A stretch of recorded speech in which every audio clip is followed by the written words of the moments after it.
everyone, and welcome to our very first episode of the History of Technology. Before we get started, I just wanted to explain a little bit about the series. Our goal here at UGN is to bring a different episode every 2 to 3 weeks. We'll talk about a different technology in each episode, but in today's episode, we are going to be discussing the history of virtual reality, or VR. I want to get started with our discussion with the Webster Dictionary definition of virtual reality. Webster says it is an artificial environment which is experienced through sensory stimuli such as sights and sounds provided by a computer and in which one's actions partially determine what happens in the environment.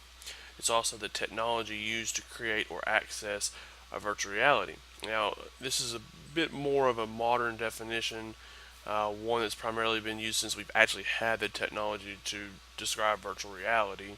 Um, but the first part of the definition is the part that I want to focus on for the first little bit of the video. The act of putting someone into an artificial environment through stimuli such as sight and sound. So, for us to take a look at virtual reality, we have to first go back to the very beginning of virtual reality.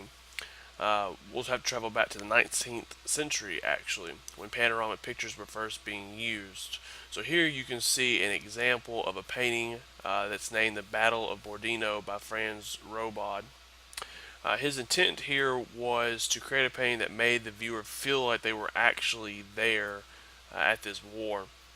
This is definitely not the type of technology that you read about in Webster's dictionary, but this really is the beginning point, the formation of what we now accept as virtual reality, or was pictures, these mural type pictures that when the viewer was watching or viewing these paintings, they could feel like to a degree that they were actually there in the painting where something was taking place.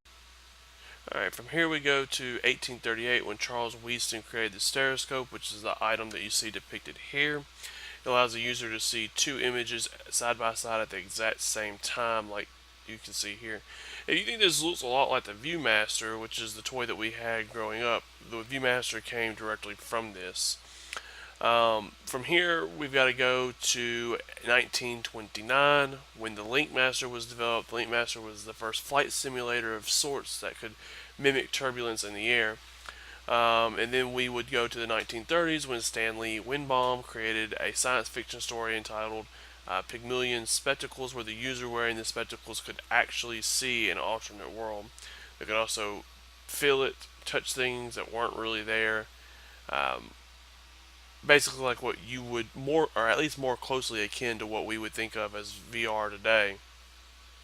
And then from the years 1930s to the 1987 range, a number of devices that would allow the user to simulate an alternate reality were developed, and ultimately each one of them having a significant impact on how we are used to VR today. And then in the year 1987, the term virtual reality was officially coined, and all subsequent technology got its name derived from then afterwards. In the year 1993, Sega announced a virtual reality headset that would be sold for the Sega Genesis. Technical difficulties ultimately kept the product from ever making it to the market. But since then, many other companies have introduced their own versions of headsets for either consoles, computer, other systems, but none of them ever gained any real traction. And then you come up until today, the modern era of technology. In the modern era of technology, 2016, 2017, we've gotten so much closer to the ultimate outcome of what we would like from virtual reality that we didn't have before. And this is in part due to Google, PlayStation VR, of course. We know that Sony has their own device that has already launched. They've had several games that were shown off at E3 2016. Some of the feedback or early feedback was initially that some of the users who played it said that it made them motion sickness. There are several other devices getting ready to launch over the next few months. The years 2016 and 2017 are thought to be the pretty major, or hold pretty major cards of the future of VR. Some of the biggest factors that will offset whether VR is ultimately successful in the future in short term and long term is the way that it actually looks, the way that it actually feels when you're wearing it, when you're involved in it, how it performs. But a huge portion of this is going to come down to cost also. VR has been known to be fairly expensive.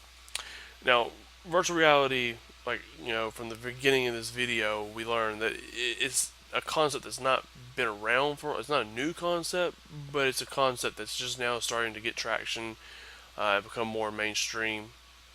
We are now able to be placed with zombies and zombie infested worlds and run from them and see them, uh, instead of just watching them on TV or just seeing them as you're playing video games. Of course, we can also use VR to train Army personnel, or like my article that I did a couple weeks ago. Uh, training football can be different now. It's been used by the military for a long while already.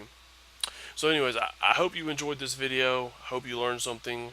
I also hope that you will join us next in about 2 weeks, I guess, for the history of technology again.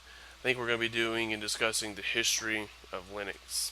Thank you again, and hope to see you follow us next week.